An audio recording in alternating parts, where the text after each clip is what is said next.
Is Taylor Swift a cult? I get so many versions of these questions. It's even addressed in my next book about cults, The Culting of America, which I will get to.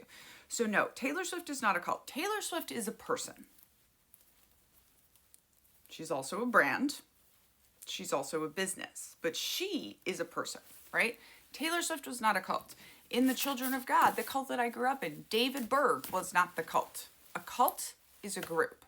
It's never the leader. It's never the ism, what they believe.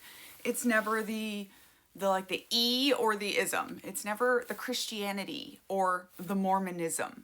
It's the Church of Christ or the Mormon Church. So I don't think fan groups are necessarily cults. I don't think anyone has defined what they are, right? So in Culting of America, I call it an example of collective energy that can tip in either direction.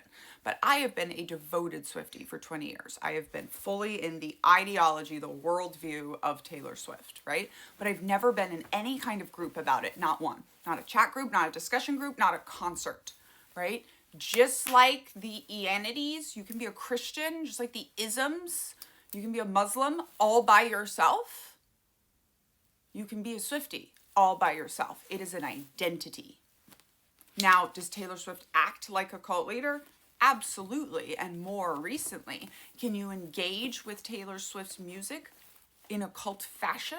Absolutely. Running is also not a cult, but I engaged in the sport of running in a cult manner, right? So there's a lot of different large conversations about this, but it's not as simple as going, oh, Swifties are a cult.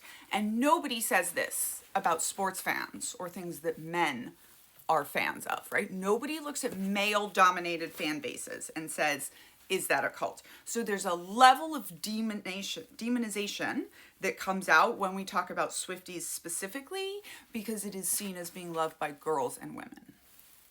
Here's what I talk about in The Culting of America. Fandoms are the clearest illustration of collective energy that could tip in either direction. If you've ever screamed the bridge to your favorite song with a stadium full of strangers, you know the power. The rituals, the hashtags, the shared language that only makes sense to us. It feels like home. But that intimacy can quickly shift into conformity. Suddenly there's a right and wrong way to be a fan, a hierarchy of who's real. I watched the Swifties go real quick to, well, you don't even understand America or Christianity because you grew up in the jungle. Wow, Swifties. Research has shown that high levels of celebrity worship are associated with obsessive behavior, fantasy proneness, and attachment-related traits. Psychological dynamics that can lead to a blurring of personal identity with that of the admired celebrity, sometimes described as identity merging. Parasocial relationships, those one-sided emotional bonds with people who don't know you exist, aren't inherently harmful, but they can blur boundaries, become obsessive, or be exploited by brands, influencers, or cultish figures to sell products or ideologies, right? Taylor Swift has very deliberately built her brand in a cultish way to sell her products and her ideology. That doesn't mean that buying into her ideology means you're in a cult, right? But it is a cultish ideology. These ties can even influence financial decisions. Recent research shows that emotional resonance with internet celebrities can drive impulse buying. But here's the thing. You can be a Swiftie and not be in a cult, because Swiftie is an identity, not a group. It's a cultural affiliation, a personal label, a way of saying these songs meant something to me. There's nothing inherently manipulative about loving music, or even building your whole personality around it. What the difference is the same one I always give when people ask what's the line between a religion and a cult. A religion is an idea, a belief system, a worldview. A cult is a group. Groups can certainly be powered by ideas and belief systems. Cults give you worldviews, but ideas, like identities on their own, aren't cults. And you can be a Christian, a Muslim, or a Buddhist all by yourself. It's the same with fandom. You can be a Swiftie in solitude, a quiet appreciator of lyrics that once held your teenage heart together. You can even have a Swiftian worldview. I sometimes joke that I was knocked off my horse on the road to Damascus by the song Tim McGraw and converted to Swiftianity. None of that makes it a cult. A cult is a group that exerts power over its members in a specific, measurable ways. And it must be a group to start with. No group, no cult. That's the key distinction. Identity, even fervent identity, isn't dangerous on its own. When identity gets absorbed into a controlling system, things get, well, culty. But there is some truly concerning behavior in the Swiftie universe.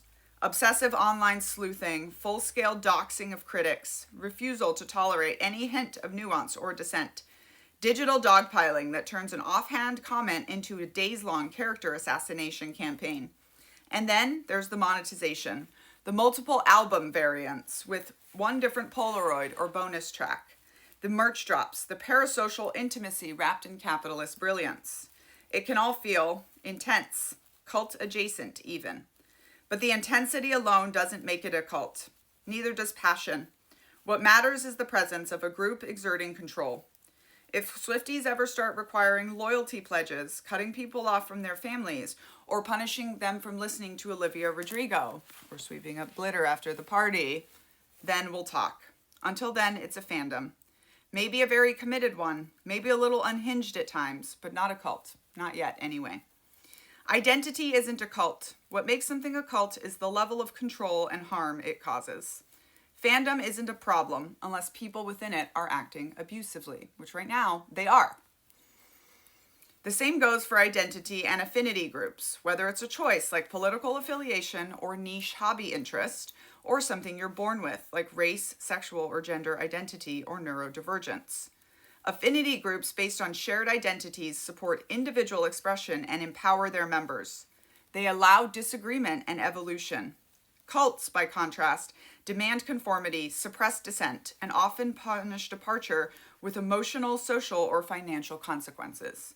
Understanding this distinction is vital. When we conflate interest or identity-based communities with cults, we risk undermining the value of genuine connection.